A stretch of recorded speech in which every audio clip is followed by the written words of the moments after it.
Welcome to The Note. I'm John Reisinger. And I'm Adam Ellis. Immigration is a controversial topic these days, to say the least.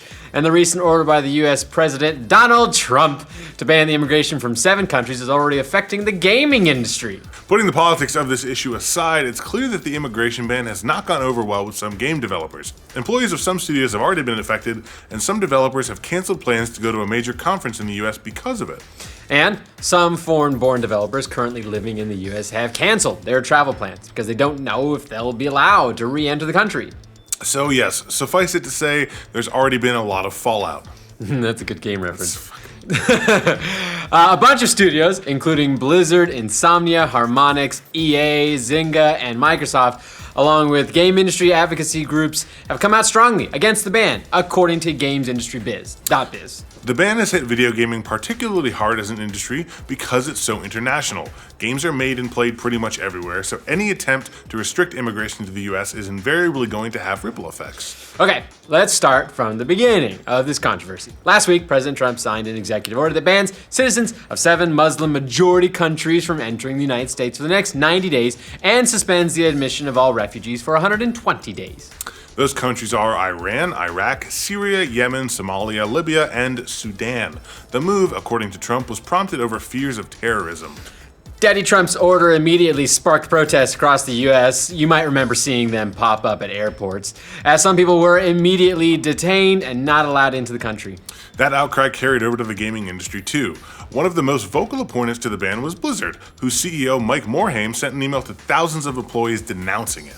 The executive order strikes an incredibly sharp contrast with the values on which our company was founded. Morhaime wrote in the email, according to VentureBeat, "We are and will always be a company that strives for inclusion, embraces diversity, and treats one another with respect. This is the very foundation of what makes not just our company, but America great, which is why I am so troubled by these actions." The ban affected a small number of Blizzard employees and their families, and Morhaime said the company would provide legal assistance to them. Harmonix, the developer of Rock Band, also ripped the ban on Twitter, pointing to its own roots as being started by immigrants. Harmonix was co-founded by an immigrant from the Middle East, the company wrote. Many of us are sons and daughters of immigrants, if not immigrants ourselves. We strongly believe that the best of Harmonix flows from a diverse set of perspectives held by talented individuals spanning many ethnicities, genders, sexual orientations, cultures, and religious beliefs. Insomniac Games head Ted Price posted a video on YouTube with a bunch of his employees saying that the ban will hurt business. There is no question that these orders will harm us as a company and many of our team members, he said. So we ask, is this the American way? Is discriminating based on religions or faith or national origin American? Absolutely not. Microsoft President Brad Smith wrote in an email that, "We believe that immigration laws can and should protect the public without sacrificing people's freedom of expression or religion." Meanwhile, the organizers of Game Developers Conference in San Francisco said they're also opposed to the immigration ban. In a tweet from the official GDC account, organizers said, "GDC is a global community. We're horrified by the hashtag Muslim ban. Of course, we'll refund affected attendees and keep fighting for inclusivity." Some developers, like former PlayStation executive and indie developer Shahid Ahmad, said they won't attend this year's GDC specifically because of the ban. "Given the current confusion until the US position is clear, I won't be going to GDC 2017, he tweeted. Indie publisher Devolver Digital said it will help developers who can't attend GDC instead show off their games at a Devolver event near the show. Meanwhile, another developer, Navid Kansari, says he has suspended his international travel plans because he is ensured that he would be permitted to re-enter the United States.